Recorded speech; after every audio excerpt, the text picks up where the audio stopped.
All right, John Wesley, the Journeyman guitarist here. Please like, subscribe, ring the bell, do all the things. It really helps me out and keeps the channel going. Share it with people that you know that might benefit from the info. What we're going to do today is really kind of a neat thing.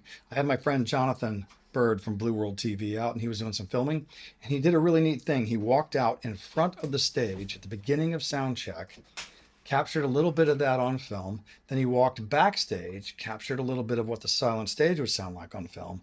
And then he walked out to the front of house and stood behind the sound man as the mix developed.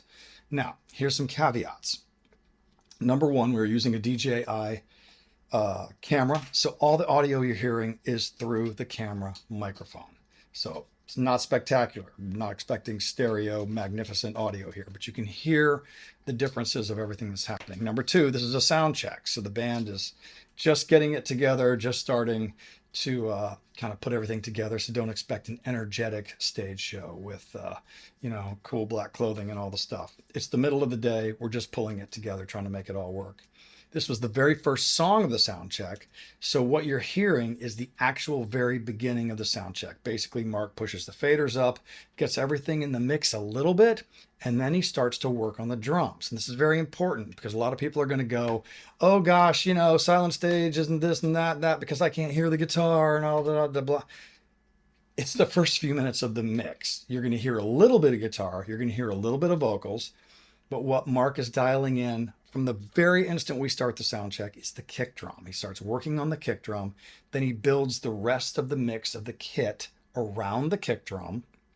Then he'll start working on the bass. Then he'll start bringing in some guitars. And last but not least, when he has that whole picture put together, he will start working on our vocals. And there's 4 vocalists on stage. So he's got his work cut out for him. So what you're going to see in this next clip is about 4 minutes of that 30 to 45 minute process. It's just part of one song, but what you do is you get 3 perspectives. Again, you're going to get a little bit in the front. So you're going to hear kind of a starting mix, and then you're going to walk behind stage and you're going to hear what it actually sounds like on the quote silent stage. And what you're going to discover is that it's not so silent. There's a lot of drums happening, and there's a lot of slapback on the front of house, and there's a lot of bleed from the PA. So even though there are no amps on stage and there's no vocal wedges, there's no side fills, there's no sound from the band on the stage except the drums, you're going to hear a lot of that coming in from the front of house. So the move between the front of the stage back to the back of the stage is actually subtle. Then you'll hear a bigger leap when he walks all the way out to front of house and walks out behind Mark to hear him developing the mix. Again, the caveat is this is a developing mix. By the time this video ends, he will not have gotten past the kick drum and the snare, but you'll hear everything. I hope you enjoy it. Let's jump in.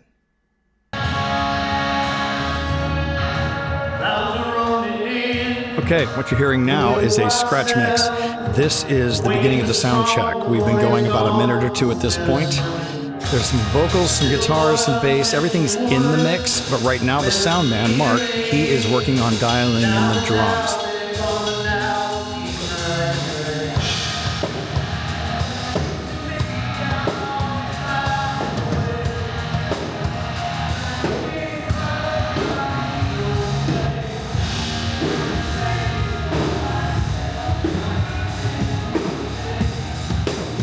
Now we're moving backstage. We can actually get a true vision of what the silent stage sounds like.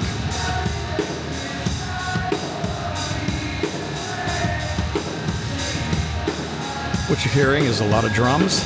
There's no instruments on the stage. There's no instrument sound on the stage. The instrument sound and vocal sounds that you're hearing are the slapback from the front of house.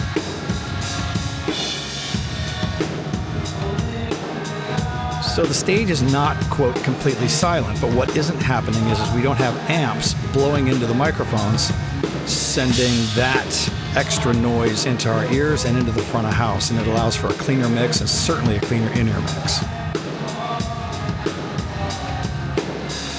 That guy's a pretty good drummer, I think.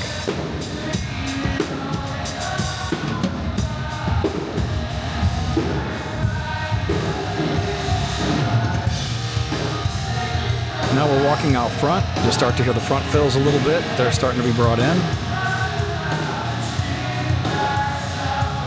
Again, the guitars aren't present yet. The vocals are there. but Mark is still focusing on the drums. We're only 2 or 3 minutes into this mix, and we'll spend 30 to 45 minutes sound checking this mix, developing this mix. Right now, it's all about the drums.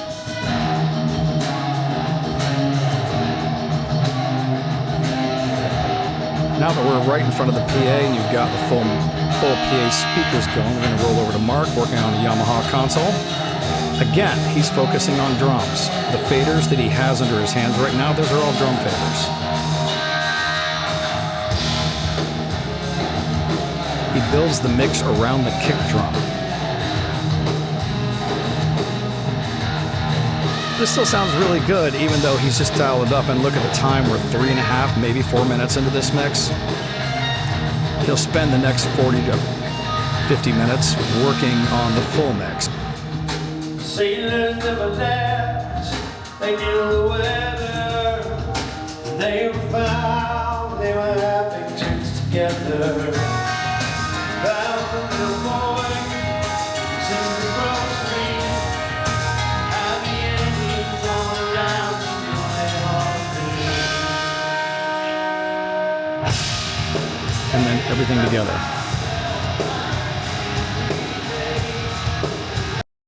Okay, sorry for the abrupt cutoff, but the video stopped and I was still talking. Happens in my life. I talk a lot. So, what I wanted to make sure everyone knew, again, we're going to reiterate, that was a developing mix. That mix is not finished by any stretch of the imagination. So don't go, oh, you know, he needed to turn this up or he needed to turn that down. He was working on the drums 4 minutes in. That's as far as he got. And actually, it sounds pretty good. You can hear the guitars, and so Matt's using a Helix. I am using the Quad Cortex. Logan is using a Quad Cortex, and you can hear how good they sound. One of the nice things about Matt and I using different modelers is that the different guitar sounds are completely different and they complement each other. You can hear my sound, you can hear his sound, and they both sound really good. But the idea was to kind of show you that the silent stage isn't as silent and lifeless as it sounds. Like when you hear me talk about it in the video, oh, the silent stage. Well, comparatively, if I had a big Marshall 4x12 behind me, or if Matt had a big Marshall 4x12 behind him, and there was an SVT rig on the other side, bass rig, you would hear a lot more. And the stage would be really loud, and all of that would be blowing into our microphones.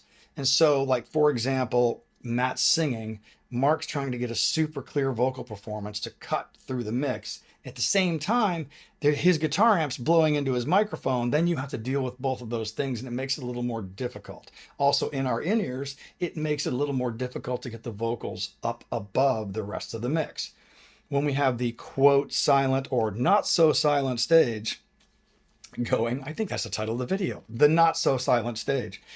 What happens for us is our vocals aren't competing with a lot. Everyone's going to say the drums, the drums, the drums. Well, the drums are always there, but the vocals are in different frequencies as most of the drums. So it actually, you can set your vocals on top of all that. And I do. I think in the last video I showed of me working with the iPad, and I have all the drums on one subgroup fader. So as I need to turn drums up and down during the show, I can do that.